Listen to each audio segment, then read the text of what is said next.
Whenever you're ready. All right, my name is Dhruv, and I'm going to be talking about the invasive carp invasion. So just some background information. So what are invasive species? An invasive or alien species is an introduced species to an environment that becomes overpopulated and harms its new environment.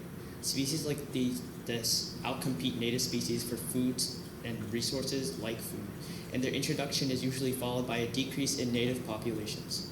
Another important component of invasive species is their ability to adapt to their new environment, which is beneficial as it helps them gain the greatest chance of population proliferation.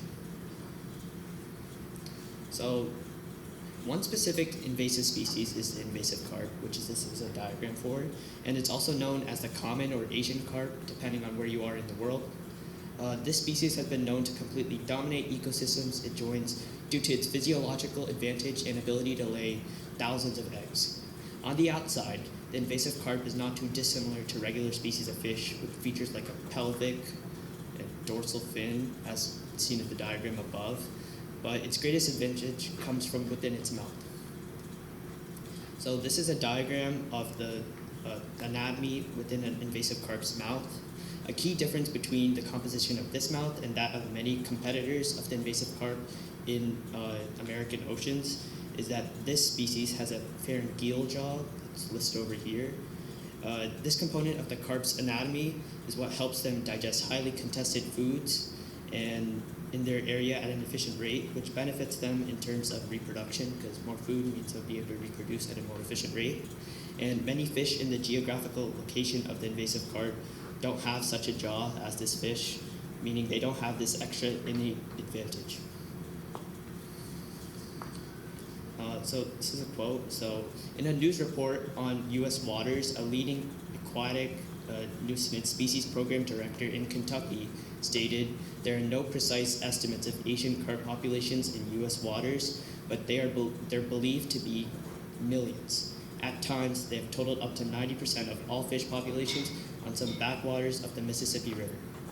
This comes to show that the effort to reduce the common carp population may prove to be difficult considering the current high population levels of the Asian carp, as well as a large influx from many different sources. Now, this map displays the area where the areas around the globe where the Asian carp populations are the highest. The population started off in Eastern Asia, which is also why it was initially given the name the Asian carp. But it somehow made its way into northeastern America and now resides by the Great Lakes. Now, millions of these types of fish reside in different North American lakes and have asserted their dominance in respective ecosystems. So now I'm going to be talking about some economic impacts these fish have had. So as of 2022, the annual fishing yield of the Great Lakes is $7 billion. And fishermen thrive off of fishing exotic or even common fish that the market depend on. But the common carp invasion has increased the scarcity of these fish, giving these fishermen more of a reason to not fish in these areas. These same fishermen, who collectively spend on average $2.6 billion on fishing equipment a year, may focus their attention on different areas with a higher population of fish that they are looking for. So this kind of ties into the environmental challenges. Firstly, without the external population regulations of the fishermen, the ecosystems the carps reside in will collapse, mostly destroying all native organisms, while the carp will migrate to another area to terrorize. This ecosystem-wide collapse would occur due to specific consumption of food such as kelp, algae, or plankton by the invasive carp, which also lowers the amount of food that other fish would eat and in turn lowers their reproductive output. This image displays an entire ecosystem that has been overrun by invasive carp. And it also kind of shows that after a certain point of population growth, there's no amount of human effort that can be done to revert this area to its situation before the carp initially entered the environment. All right, so here's my first solution. So my first solution is to install so-called fish fences. So I would make barriers to prevent further spread of the invasive carp and also expand upon existing programs by focusing on containment. And this solution focuses on isolating these fish in one area to prevent the migration of the species and would also stop future infestations.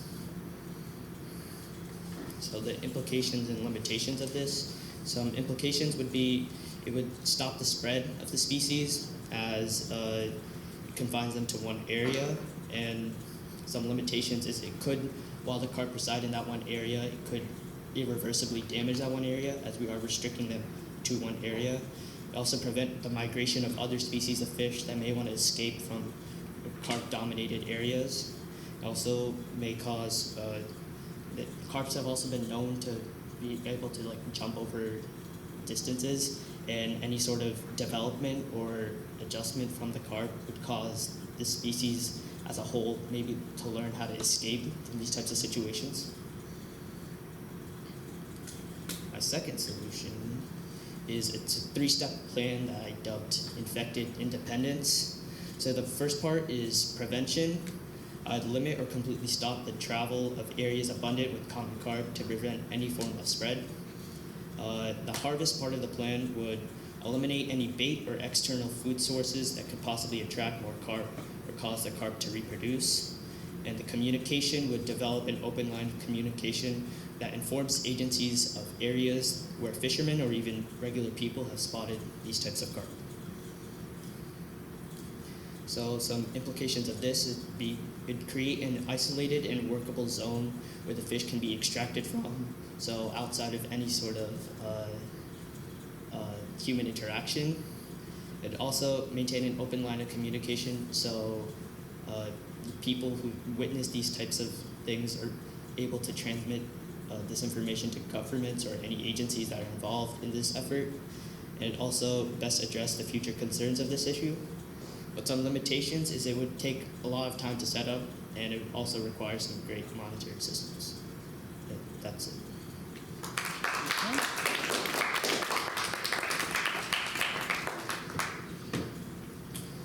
Okay, so we have some questions. How valid and reliable are the sources you use? How did you know? And what sources did not work? So many of the sources I use came from governmental agencies and specialists that have worked, witnessed the destruction carps cause. So I've mostly cited or branched off of research from that.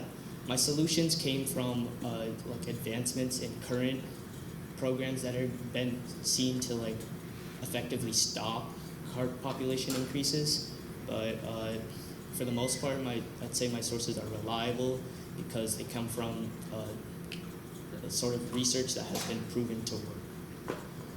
Okay. And then lastly, what advice would you have for other researchers who consider this topic? I'd consider to also think about the other organisms within the carp's ecosystem, as not many solutions that I looked at when I was already looking at what people have already done to combat the carp invasion. Not many of them focused on how it would affect other organisms living in that area, but I'd say that a greater impact, a greater focus on that would help, as it would help view the problem as a more wide-scale problem, as it's not just about stopping the carp population from growing, but also from maintaining the other populations and keeping the ecosystem, reverting the ecosystem back to its original form. Okay. Thank you very much.